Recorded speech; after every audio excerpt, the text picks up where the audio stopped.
Assalamualaikum warahmatullahi wabarakatuh. Alhamdulillah, pada kesempatan kali ini kita bisa bertemu kembali di Zoom ya, dengan tema perkuliahan akuntansi pertanggungjawaban. Saya harapkan semuanya memperhatikan ya dengan sungguh-sungguh sehingga bisa memahami materi dengan baik. Dan nantinya selesai perkuliahan ini akan ada tagihan-tagihan yang harus Anda semua selesaikan ya. Nah, kalau Anda perhatikan dengan sungguh-sungguh, saya yakin bisa mengerjakan tagihan-tagihan tersebut dengan sebaik-baiknya sehingga bisa mendapatkan nilai maksimal semuanya ya. Amin. Sebelum kita lanjutkan materi kita hari ini, saya ingin mengingatkan materi sebelumnya, yaitu tentang penganggaran ya. Yang sudah kita pelajari pertemuan yang lalu adalah tentang tujuan dan manfaat penganggaran ya. Kemudian yang kedua tentang sistem penganggaran dalam operasi bisnis, dan yang ketiga adalah tahap-tahap menyusun induk anggaran ya. Nah, saya yakin semuanya sudah memahami materi dengan baik. Nah, kali ini kita lanjutkan dengan materi berikutnya, yaitu akuntansi pertanggungjawaban ya. Nah, di dalam materi ini, yaitu akuntansi pertanggungjawaban, nanti setelah perkuliahan ini selesai, diharapkan semua mahasiswa memahami penyusunan laporan pertanggungjawaban. Dan yang kedua, mahasiswa dapat membedakan pusat-pusat biaya, laba, dan investasi ya. Dan juga semua mahasiswa di akhir perkuliahan diharapkan mampu menjelaskan bagaimana suatu struktur akuntansi pertanggungjawaban itu dapat membina perilaku manajemen yang diinginkan ya.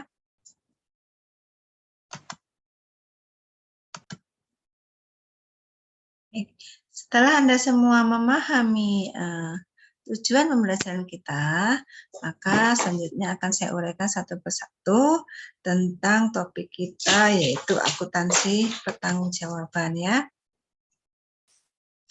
Menurut Hansen Mowen, akuntansi pertanggungjawaban adalah sistem yang mengukur berbagai hasil yang dicapai oleh setiap pusat pertanggungjawaban menurut informasi yang dibutuhkan oleh para manajer untuk mengoperasikan pusat pertanggungjawaban mereka ya.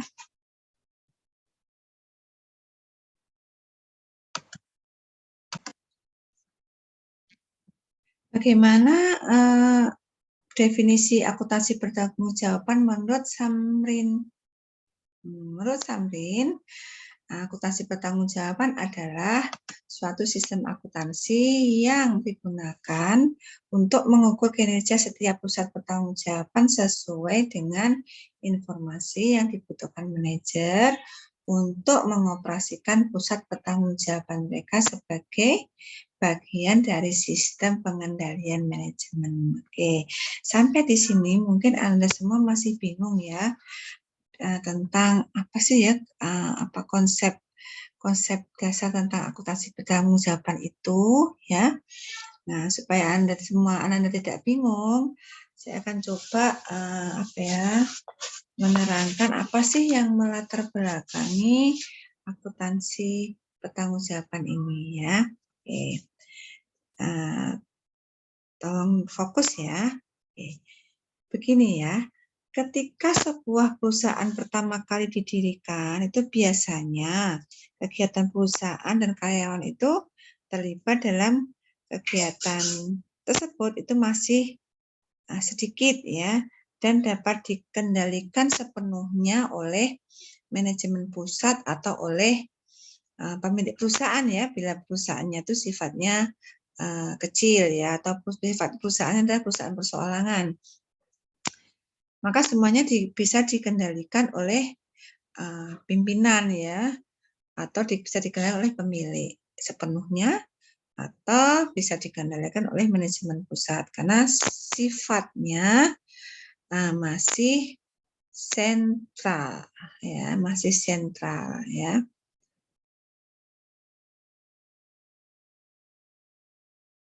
Namun, sejalan dengan tumbuh berkembangnya perusahaan itu, ya, perusahaan yang kita sediakan tadi, maka kegiatan yang dilakukan dan juga karyawannya tuh, karyawan yang terlibat tuh semakin banyak, ya, semakin banyak, sehingga manajemen pusat itu tidak mampu lagi menangani seluruh persoalan yang ada, ya, dan tidak mampu lagi membuat keputusan untuk seluruh organisasi perusahaan itu. Kan perusahaannya sudah semakin besar ini guys, ya, ceritanya, ya. Nah, agar perusahaan dapat tetap berjalan sesuai harapan, biasanya manajemen lalu membagi tugas, ya, membagi-bagi tugas, memecah-mecah organisasi perusahaan menjadi divisi-divisi, ya. Kemudian menetapkan seorang manajer yang bertanggung jawab untuk setiap divisi tersebut, gitu. Nah, para manajer divisi diberi kewenangan untuk membuat berbagai keputusan yang sebelumnya itu dilakukan oleh manajemen pusat, sebelumnya dilakukan oleh mungkin apa itu pemilik perusahaan, ya, atau pimpinan atau manajemen pusat, maka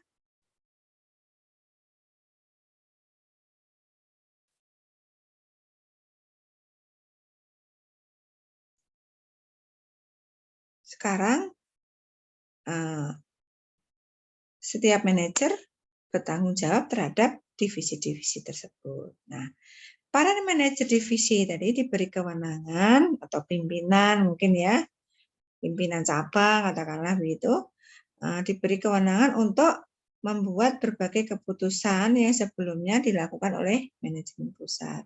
Dan perusahaan menetapkan berbagai instrumen evaluasi untuk menilai kinerja para manajer tersebut, ya. Jadi nanti ada semacam evaluasi kinerja para manajer tersebut. Nah, kondisi ini disebut dengan pelimpahan wewenang. Kalau perusahaan tadi telah terbagi dalam divisi-divisi, maka di antara divisi-divisi tersebut dapat saling melakukan transaksi. Nah, ini biasanya kita sebut dengan transaksi intern, ya. Sebagaimana transaksi yang mereka lakukan terhadap pihak ekstern.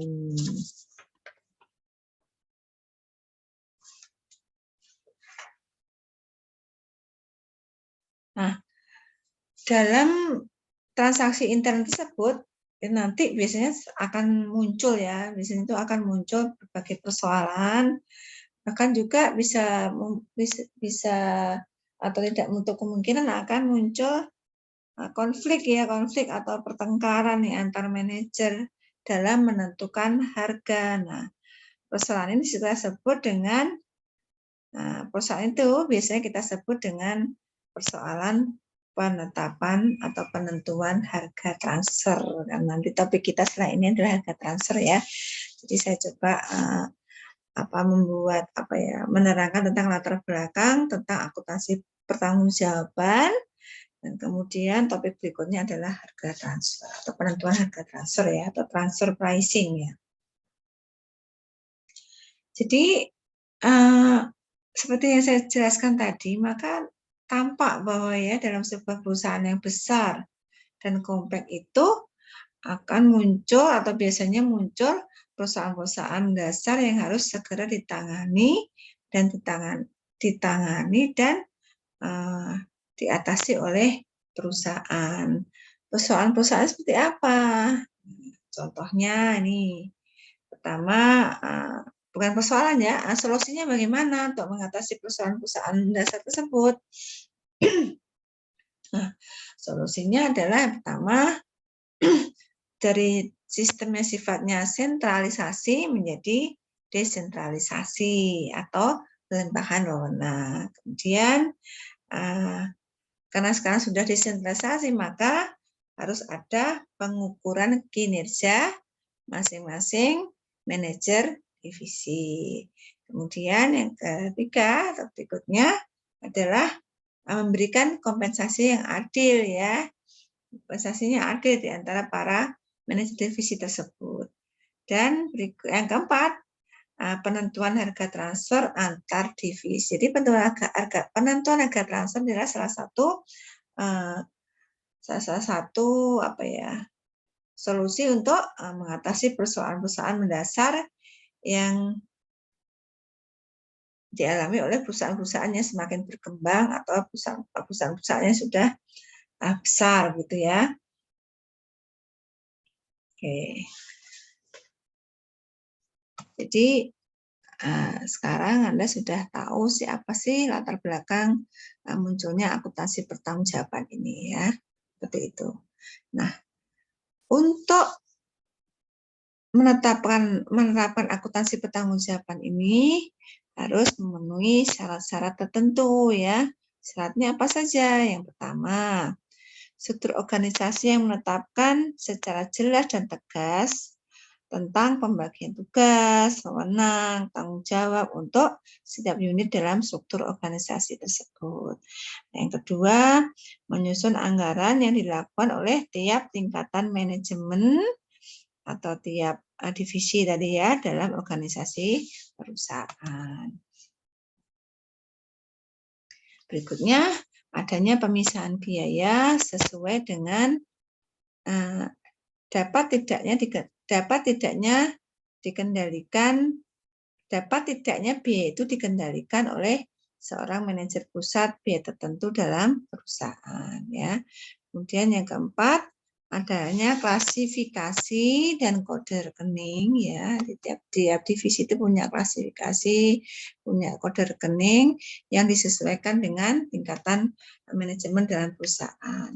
Dan yang terakhir, syaratnya adalah sistem pelaporan biaya pada setiap tingkatan perusahaan itu memenuhi syarat dalam penerapan akuntansi pertanggungjawaban. Jadi kelima hal ini adalah syarat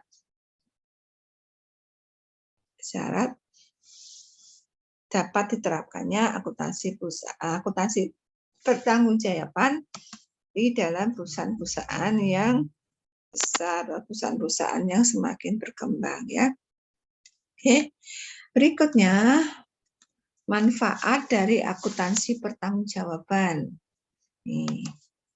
Yang pertama manfaatnya adalah sebagai dasar dalam menyusun anggaran ya. Dasar menyusun anggaran nih manfaatnya ya. Jadi tiap divisi nanti akan tiap divisi itu bisa menyusun anggaran dan nanti akan dievaluasi apakah realisasinya sesuai dengan anggaran yang ada gitu ya. Kemudian yang kedua, manfaatnya adalah untuk menilai kerja manajer pusat pertanggungjawaban atau bisa menilai kinerja manajer pusat pertanggungjawaban ya. Berikutnya adalah memotivasi manajer, kan nanti biasanya ada kompensasi ya, diberikan kompensasi bagi divisi-divisi yang menjalankan atau memiliki kinerja yang baik, maka akan mendapatkan kompensasi yang lebih besar dibandingkan divisi lain yang kinerjanya kurang baik. Jadi memotivasi manajer untuk bekerja lebih baik lagi gitu ya. Atau memotivasi manajer untuk mencapai target atau anggaran yang sudah dicanangkan. Dan yang keempat, ini akuntansi pertanggungjawaban ini bisa memantau efektivitas program pengelolaan aktivitas karena nanti ada laporan kinerja ya, ada laporan kinerja yang bisa digunakan untuk memantau apakah perusahaan berjalan dengan efektif atau tidak atau belum gitu ya. Ya, jadi ada laporan-laporan kinerja dan laporan-laporan kinerja itu digunakan untuk alat yang memantau efektivitas program perusahaan atau aktivitas perusahaan. Baik, selanjutnya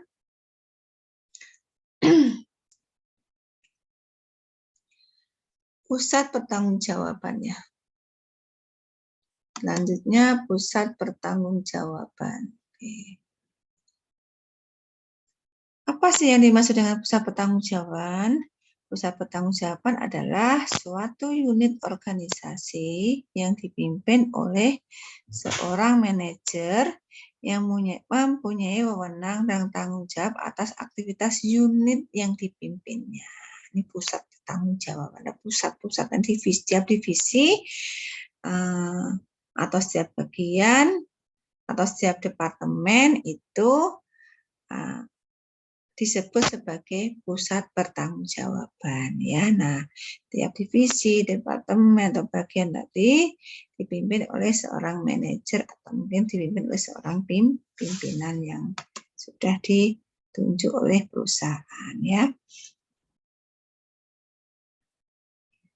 Nah, pusat pertanggungjawaban itu dapat berupa organisasi ya, seperti tadi seksi, segmen, departemen, divisi ya, cabang mungkin atas sebuah perusahaan gitu ya. Nah, sekarang jenis-jenis pusat pertanggungjawaban. Jadi jenis pusat pertanggungjawaban ini ada 4 ya. Ada 4 jenis pusat pertanggungjawaban. Yang pertama adalah pusat pendapatan atau revenue center, 2 pusat pembiayaan atau cost center, ketiga pusat laba atau profit center, dan keempat adalah pusat investasi atau investment center ya. Nah, kita urai satu persatu. Pertama adalah pusat biaya atau cost center. Apa sih yang dimaksud dengan pusat biaya? Pusat biaya adalah segmen terkecil dari aktivitas atau pusat pertanggungjawaban yang hanya bertanggung jawab mengendalikan biaya-biaya yang terjadi tanpa menghubungkan dengan nilai uang dari keluaran yang dihasilkan ya. Jadi tidak ada kaitannya dengan aktivitas lain ya. Khusus mengendalikan biaya-biaya yang terjadi di dalamnya ya, tanpa ada hubungannya dengan nilai uang yang dihasilkan. Kemudian sebuah pusat biaya tidak mengendalikan penjualan ya atau aktivitas perusahaan ya, dia tidak bisa mengendalikan penjualan. Nah, laba sebuah departemen ya atau divisi atau segmen tadi yang berbentuk pusat biaya itu sulit ditentukan karena adanya masalah alokasi pendapatan. Ya, jadi karena pusat biaya tidak mengendalikan penjualan, maka laba departemen itu sulit dialokasikan ya, sulit dialokasikan ke pusat biaya. Bagaimana mendistribusikan laba yang diperoleh itu terutama ke pusat biaya ya. Kan ada 4 pusat tadi. Masih ingat enggak? Ada pusat biaya, pusat laba ya. Kemudian pusat apa? Ada yang tahu? Pusat biaya, pusat pendapatan, ya, pusat laba, dan pusat investasi. Ya. Jadi sulit mengalokasikan pendapatan ke pusat biaya, berapa distribusinya? Bisa saja sih, bisa, sama sulit ya. Sulit menentukan angka yang tepat gitu loh. Kemudian tujuan dari manajer pusat biaya ini adalah meminimalkan perbedaan antara realisasi biaya dengan anggarannya. Ya, ini. Anggarannya sekian, realisasi sekian. Realisasi enggak, ya, diharapkan adalah tidak ada selisih. Kalaupun selisih, selisihnya plus ya, selisih yang menguntungkan.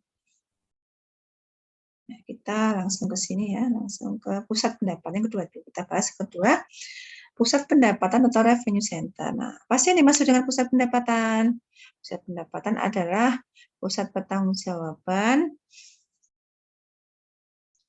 yang keluarannya itu dapat diukur dengan satuan moneter ya. satuan moneter, sedangkan masukannya tidak. Oke. Jadi prestasi manajernya dinilai atas dasar pendapatan pada pusat pertanggungjawaban yang dipimpin ya. Mungkin sampai di sini Anda masih bingung ya, masih belum cukup memahami dengan baik, tapi nanti kalau saya berikan contoh, insya Allah Anda semua bisa memahami dengan baik ya. Oke, kita cermati dulu ini. Oke, berikutnya dalam pusat pendapatan. Nah, jadi pendapatan ini diukur dengan satuan moneter ya. Nih, tetapi tidak terdapat hubungan yang erat dan nyata antara biaya dengan pendapatan. Ya, di dalam pusat pendapatan itu intinya adalah mereka fokus pada pendapatan itu saja, tidak mereka kaitkan dengan biayanya, gitu ya. Nah, sebenarnya pengukuran prestasi manajer pusat, pengukuran manajer pusat pendapatan yang hanya berdasarkan tingkat penjualan ini dipandang terlalu sempit, ya. Jadi kalau di pusat pendapatan itu kinerjanya dilihat dari tingkat penjualan itu kurang tepat gitu ya. Kenapa? Karena itu belum tentu ya kalau penjualan meningkat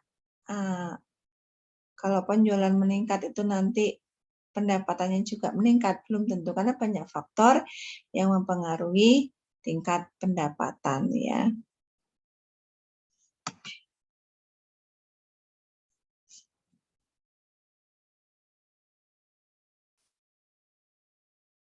Nah, jadi selain diukur dari pendapatan, juga perlu diukur atau dinilai prestasinya atau kinerjanya itu asas dasar kontribusi labanya ya. Jadi kedua-duanya saling melengkapi ya, jadi diukur dari tingkat penjualan dan tingkat laba atau tingkat kontribusi laba pada divisi tersebut gitu ya, atau pada divisi laba nantinya ya, pada divisi laba. Oke.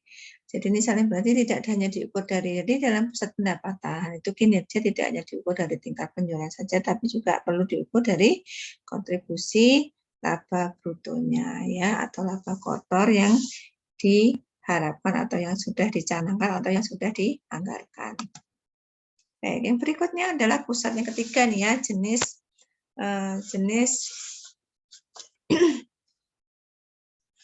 pusat pertanggungjawaban yang ketiga yaitu pusat laba atau profit center.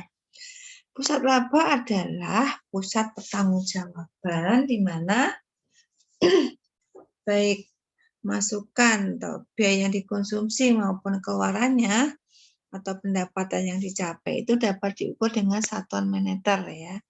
Saya sederhanakan, pusat laba adalah pusat pertanggungjawaban di mana biaya yang dikonsumsi maupun pendapatan yang dicapai itu dapat diukur dengan satuan moneter ya. Satuannya moneter di pusat laba itu bukan unit gitu ya, tapi satuannya adalah moneter.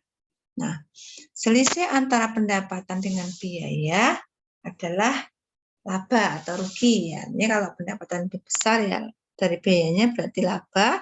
Kalau pendapatan lebih kecil daripada biayanya maka disebut dengan rugi ya. Nah, pembentukan pusat laba memerlukan rincian tugas ya, kemudian pendelegasian wewenang dan tanggung jawab, dan juga dukungan informasi agar manajer dapat merencanakan kegiatan pada unit kerjanya itu dengan baik ya. Jadi pusat laba juga perlu ya, ada rincian tugasnya, delegasi wewenang, delegasi tanggung jawab, kemudian informasinya lengkap sehingga manajer itu dapat membuat rencana kegiatan dengan baik ya. Kegiatan di mana ya? Di kegiatan di pusat labanya ya, pusat divisinya atau divisi labanya tadi. Baik, berikutnya yang terakhir adalah jenis pusat pertanggungjawaban yang keempat yaitu pusat investasi atau investment center ya.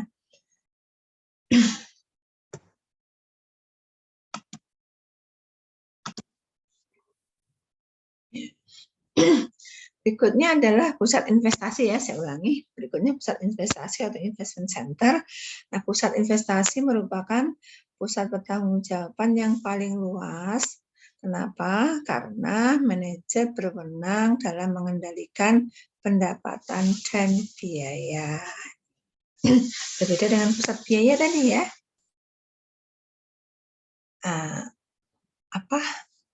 Wilayah pertanggungjawabannya sempit ya.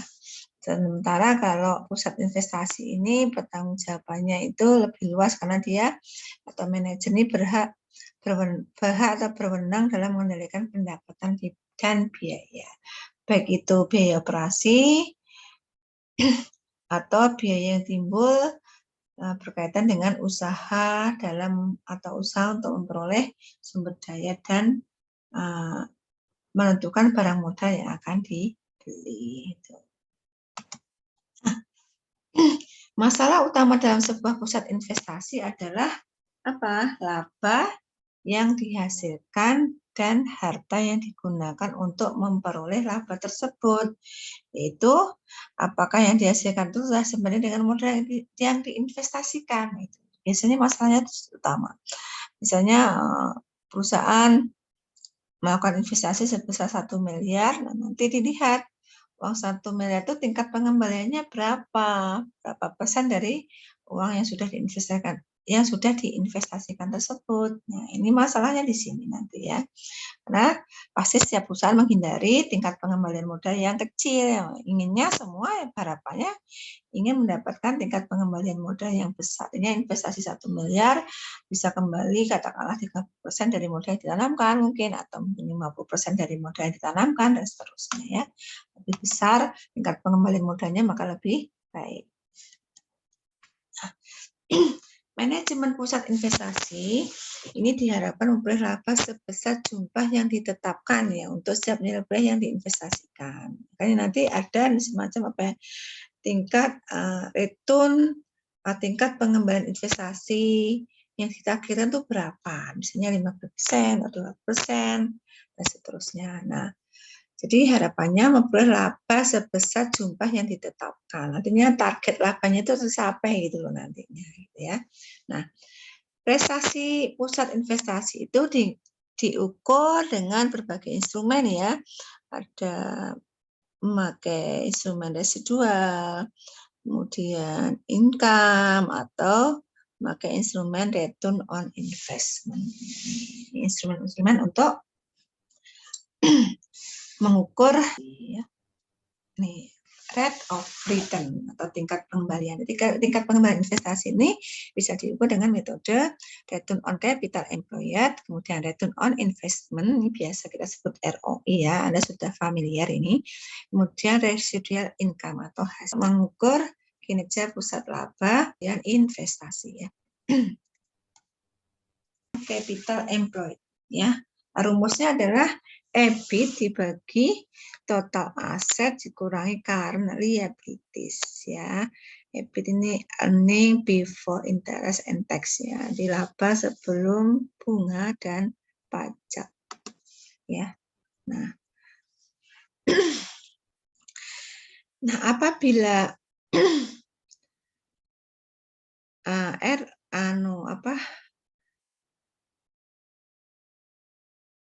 ROCE-nya ini lebih tinggi dari tingkat bunga pinjaman, maka dikatakan baik gitu ya. Intinya diharapkan tingkat ROCE-nya itu lebih besar daripada tingkat bunga pinjamannya. Jadi return on capital employed ini harus lebih besar dari tingkat bunga pinjaman ya. Karena apa? Karena jika kurang dari tingkat bunga pinjaman maka akan mengurangi tingkat laba. Itu adalah ROI, return on investment.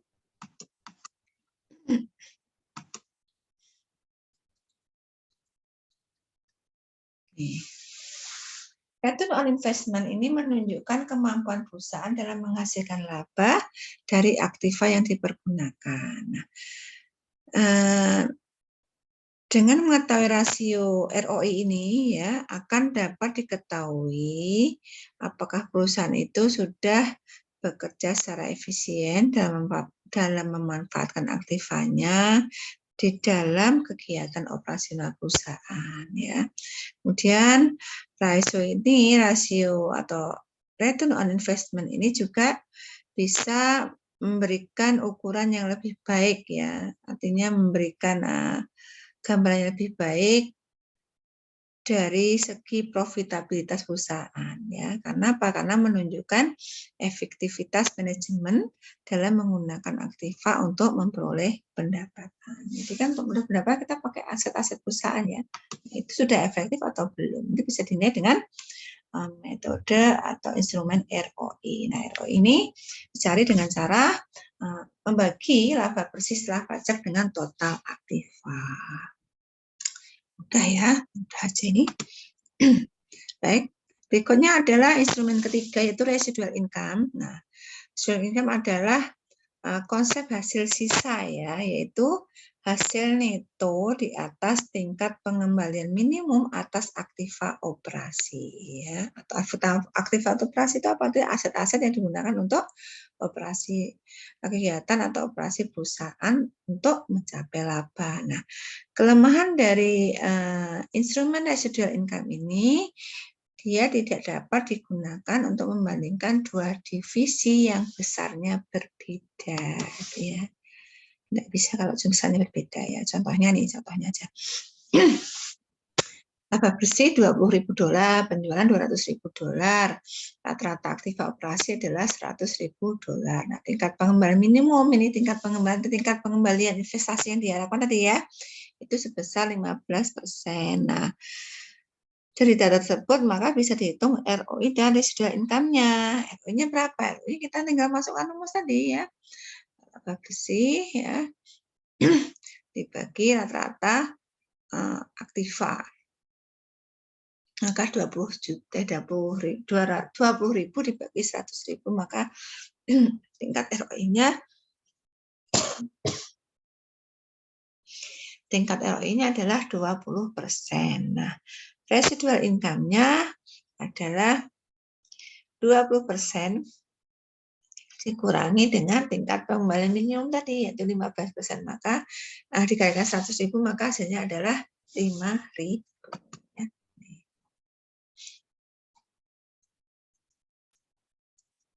Sampai di sini ada yang ditanyakan? Ya, silahkan kalau ditanyakan dicatat apa-apa yang ingin ditanyakan ya. Sudah tidak ada yang menanyakan nih. Baik. Nah, saya ingin menunjukkan tentang saya batuk. Ini adalah contoh kinerja pusat laba. Saya yang terpotong ya, coba saya geser.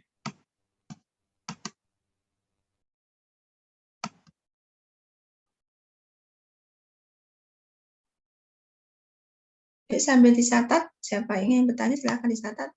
Nggak mau ya. Baik. Ini adalah contoh laporan kinerja pusat laba ya. Nah, ini adalah contoh laporan kinerja pusat biaya. Nah, dia ada pusat biaya ya. Apa kinerja pusat biaya, pusat pendapatan, pusat laba. Ya, dan pusat investasi tentu saja ya. Nah, ini contohnya. Di sini ada 4 produk A, B, C, D ya.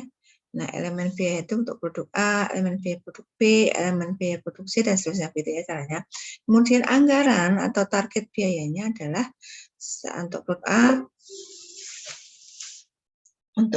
A, adalah 1,5 miliar sekian ya. 1,5 miliar. B. Kemudian realisasinya adalah 1,6 miliar sekian. Jadi ada selisih sebesar 65 juta sekian. Nah, ini dianggap merugikan ya karena realisasinya lebih besar dari anggaran yang ditargetkan. Ini merugikan. Kemudian produk B 1 miliar anggarannya, produk C anggarannya 1,6 miliar sekian, produk D 337 juta sekian. Realisasinya seperti yang Anda lihat di sini, ada yang selisih minus, ada yang selisih positif ya. Positif berarti dianggap menguntungkan ya. Artinya biaya tadi dicanangkan 1,6 miliar, ternyata hanya biaya keluar hanya 1,4 miliar. Artinya ada selisih menguntungkan sebesar 244 juta 750.000 rupiah. Ini contoh laporan gini. Jadi kalau di sini dilihat di sini secara umum kinerja pusat biaya dianggap cukup menguntungkan atau cukup bagus. Kenapa?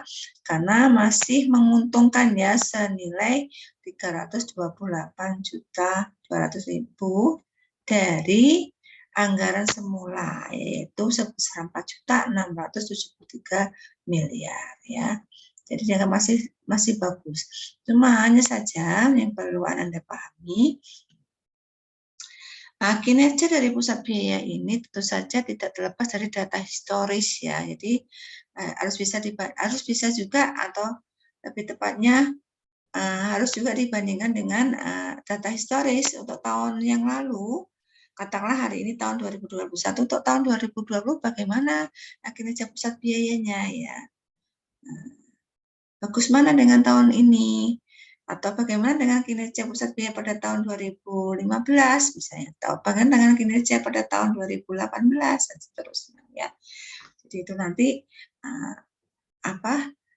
dibandingkan, dilihat ya, kemudian diputuskan apakah kinerja pusat biaya itu bagus atau tidak, mungkin dibandingkan dengan tahun yang lalu, atau bisa juga dilihat dari anggaran atau target biayanya gitu ya.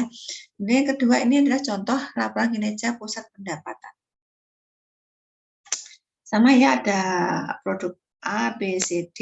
Nah, anggaran dari pendapatan ditargetkan pendapatan untuk produk A itu 3 miliar sekian, produk B 2 miliar sekian, produk C 3 miliar sekian, produk D 675 juta. Nah, realisasinya Anda perhatikan, ya, realisasinya pendapatannya lebih tinggi ya daripada anggaran untuk produk A ini. Jadi ada selisih positif sebesar 235 juta, maka ini dianggap menguntungkan. Jadi ada menguntungkan, produk A menguntungkan, produk B merugikan, produk C menguntungkan, produk D merugikan. Tapi secara umum kinerja pusat pendapatan masih cukup bagus. Kenapa? Karena masih menguntungkan ya. Dari sekian produk itu, 4 produk itu ada selisih menguntungkan sebesar 883.000 dibandingkan dengan target ya. Ada tadi targetnya malah melebihi target gitu intinya. Jadi pendapatannya melebihi target. Bagus kan ya. Walaupun di sisi yang lain ada produk-produk yang mengalami kerugian, atau bukan mengalami itu, tapi mengalami atau tidak sesuai dengan targetnya gitulah. Kemudian ini contoh kinerja pusat laba. Pusat laba ini contohnya produknya masih 4 ya, A, B, C, D. Nah, anggarannya atau targetnya, bacanya bisa anggaran bisa target laba untuk produk A itu 125 juta. Target laba untuk produk B 168 juta. Produk C 256 juta, produk D 95 juta. Nah, total targetnya adalah 644 juta. Bagaimana dengan realisasinya? Dilihat saja realisasinya nih. Produk A tercapai 160, melebihi target ini ya. Dan produk B kurang dari target. Produk C melebihi target. Produk D kurang dari target. Tetapi secara umum masih melebihi dari target, yaitu ada selisih positif sebesar 16.200.000. Maka ini juga bisa dianggap masih cukup bagus gitu lah kinerja pusat laba ya. Oke. Saya kira Anda semua paham ya soal ini ya, tidak ada yang sulit.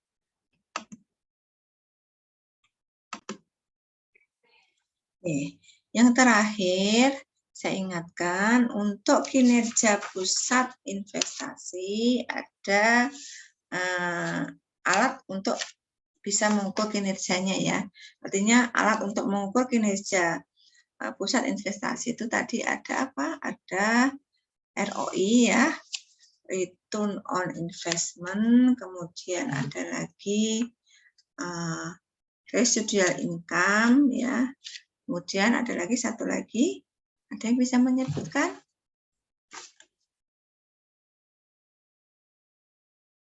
Return on capital employed ya, dia ada 4 metode, maaf ada 3 metode ya.